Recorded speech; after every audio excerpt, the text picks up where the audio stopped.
Well, it has been 8 months since Lebanon's general elections, and though we know the results, no one has actually been able to form a government. Well, the Foreign Minister, Gebran Bassil, is the leader of one of the largest factions in Parliament, the Free Patriotic Movement. He's here in Davos, and I sat down with him a short time ago and asked him if his country was getting even close to forming a government. This is what he told me.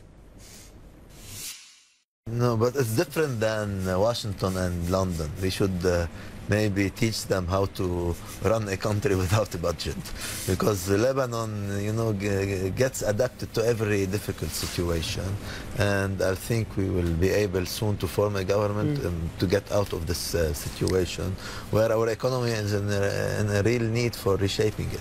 Well, let's talk about the economy, because, to be frank, it stands on the brink of ruin at present, many calling it a shambles. People hitting the streets, protesting everything from corruption to power outages to the economy.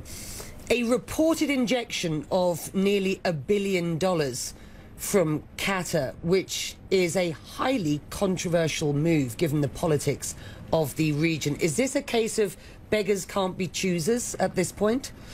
I cannot describe it as such that our economy is so bad, you know, because it's a small economy. The Lebanese people have a great initiative, and we can revive it very, it's the very. third worst I really believe debt to GDP ratio in the world, sir. Yes, but we're still able to do it because, again, we are resourceful and we can do it.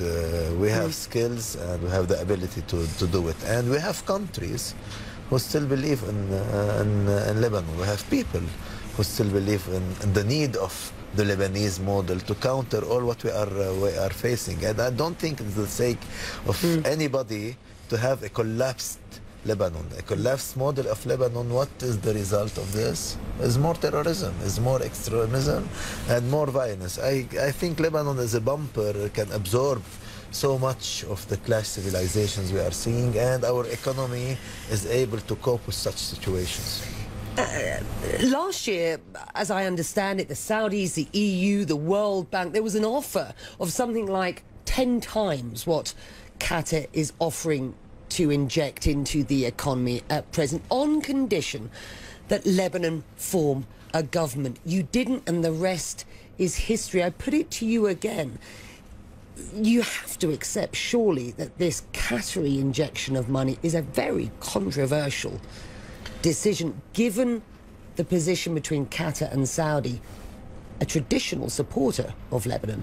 You know, the Qataris are good investors. They are in the process of buying Lebanese bonds, and I invite others to do the same because it's safe and with a good return. Is it safe? Moody's have just downgraded government bonds to junk position. You know, knowing Lebanon, you know that we went through worse situations and we get out of them. So, as I said, I invite others to do the same, and I believe there is a different process. It's a framework of reforming our economy and getting loans from foreign organizations and countries with the real political will to assist the country. Let me ask you a question. What's Riyadh's reaction been to that cash, out of interest? Do you know? You know, they are welcome to do the same and more, and I know they did before.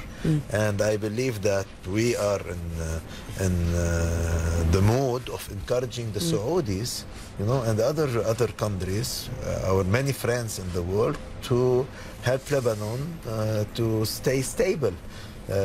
Lebanon the world cannot allow to have a Lebanon that is collapsing.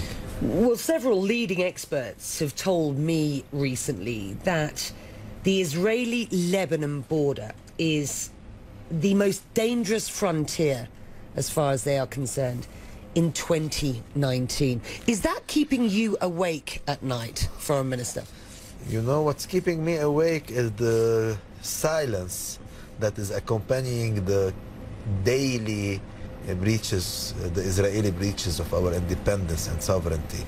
You know that we have more than 150 air and land breaches of the 1701 UN resolution.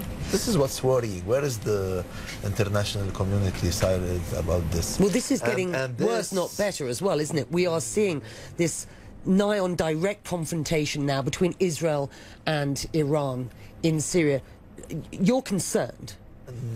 You know, I want to see peace and stability on our borders. And 1701 is made for that purpose, but not to allow Israel to aggress us again. So this intention of launching war against Lebanon, you know, is what's causing the reaction from the Lebanese. If Israel wants to really assure its security, which is its right, then it should stop aggressing with force other countries. And I see a possibility for having a deal on the borders, because Lebanon, or what we are asking, is our rights and our land. Is that border the most frightening frontier for 2019?